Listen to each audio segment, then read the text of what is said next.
200 litre ட்ரம்மில் 15 litre கோமியம், 5 litre மீன் அமிலம், 20, 2 litre ஆமணக்கு எண்ணெய், மிச்சம் தண்ணி மூடி வைங்க.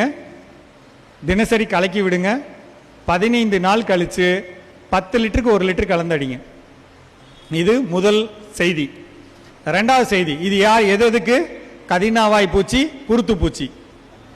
ரெண்டாவது பாயிண்ட், ஏக்கருக்கு 100 லிட்டர் தண்ணி, 10 லிட்டர் டேங்கு, 10 டேங்க் அடிப்பீங்க.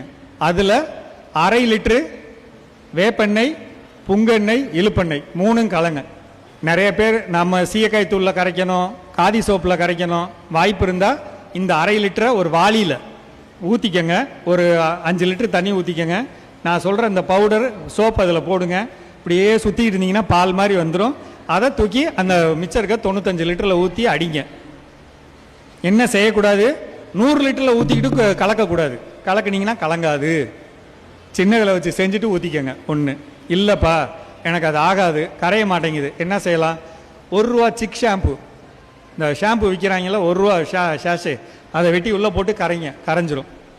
அதை அடிங்க.